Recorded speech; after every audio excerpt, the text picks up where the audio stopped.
Lesna zadruga Loški Potok je slovenski primer v tujini močno razširjenega zadružnega modela rabe lesne biomase za ogrevanje. Projekt je lep primer sodelovanja različnih členov lokalne skupnosti. Na pobudo občine je bila ustanovljena lesna zadruga, ki vključuje lastnike lokalnih gozdov, gozdarje in druge, ki se ukvarjajo z lesno dejavnostjo, na sistem ogrevanja pa je priključenih 12 objektov.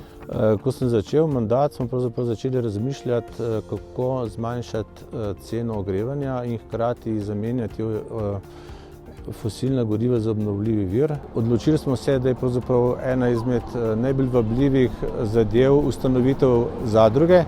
Tako da smo ustanovili lesno zadrugo Loški Potok, ki je pravzaprav vključevala kar nekaj domačih ljudi, predvsem gozdarjev, ki pravzaprav naj bi tudi dobavljali surovino za to daljinsko ogrevanje. Za lokalno gospodarstvo pomeni lesna zadruga nova delovna mesta, cenejše ogrevanje za lokalno prebivalstvo,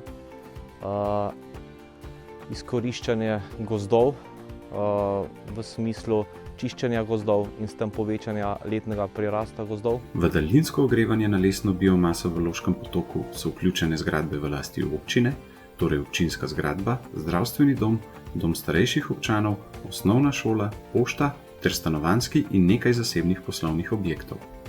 Občina je predtem za ogrevanje svojih objektov porabila približno 90 tisoč litrov kurilnega olja letno.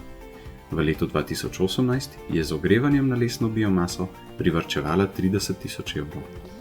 Največje prihranke pravzaprav imajo tisti, ki stalno koristijo energijo na polno, se pravi dom starejših občanov ima približno 20% nižjo ceno ogrevanja kot doslej, ko so se ogrevali na kurilno olje, dočim na občini, šoli pa imamo približno 10% prihranke.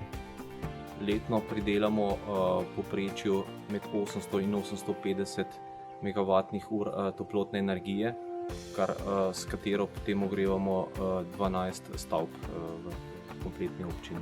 Les za lesno biomaso je lahko odpaden les, se pravi les, ki se ne uporablja za nadaljnjo predelavo. Predvsem pri nas uporabljamo ilovino in pa v nekaj manjši meri še bukov les. Poleg že omenjenih prednosti za lokalno skupnost je lesna zadruga Loški Potok v letu 2018 prispevala k prihranku CO2 v višini 115 ton, sistem ogrevanja na lesno biomaso pa spodbuja tudi čiščenje in letni prirast lokalnih gozdov.